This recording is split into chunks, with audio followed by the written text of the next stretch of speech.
First of all, I'd like to apologize for my recording on my intro video.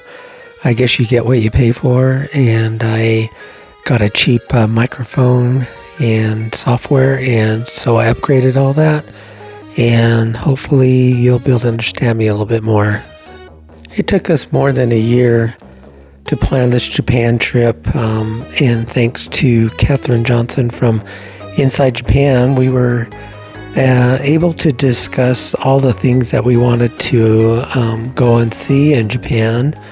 And being that we were a large group, it was kind of hard for us to all to come together and decide on what we wanted to do. But fortunately, we all agreed on the trip that we decided on, which was Hidden Japan.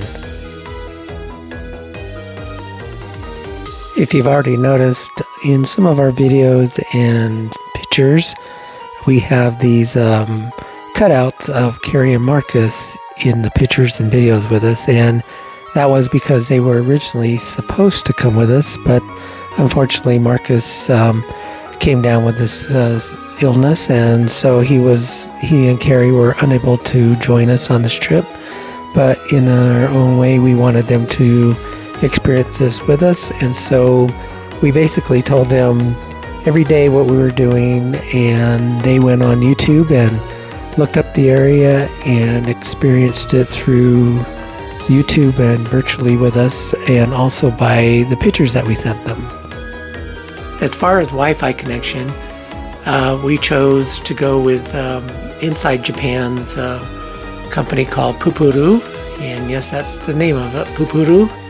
And it worked amazing, and it definitely worked better than our T-Mobile, which is supposed to work in Japan, but that was definitely had some dead spots. Packing for this trip was interesting because we didn't know if it was going to be hot or cold, and we actually planned on it being cold more than hot. And unfortunately, we chose the wrong way because it was very humid and hot almost through the entire stay in Japan except in Tokyo. We got to experience the new addition to the Salt Lake Airport prior to our trip because we left for LA on Sunday the 20th of October, and because we have a direct flight from LA to Osaka.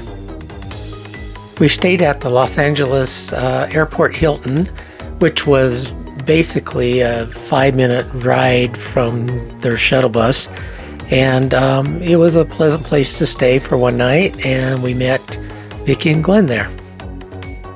Since we had a direct flight from LAX to Osaka, we decided to fly into LA the night before and have a pretty much leisure next day to get to our Japan airline gate. And that proved to be beneficial because it was very stress-free and relaxing. And then from there, we had a 12.5-hour flight to Osaka. We always heard that Japan Airline was a great way to fly to Japan, but we never thought it would be this amazing. From the time we got on, the flight attendants were super nice, and the food was just amazing. I can't stress enough just being on a flight for 12 hours, how much that helps. So definitely fly Japan Airline or one of the Japan airlines.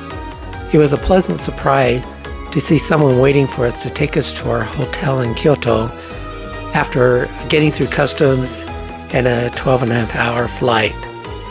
After an hour or so ride from the Kyoto airport to the Royal Park Hotel, which is the hotel that we're staying at in Kyoto, we were met by Brett Plotz, who was there to greet us and is our tour director for the entire Hidden Japan tour. Brett immediately helped us in checking into our hotel, and we dropped off all our bags, and even though we were tired, Gail and I decided to just take a walk to the nearest mall area and see what Kyoto had to offer us.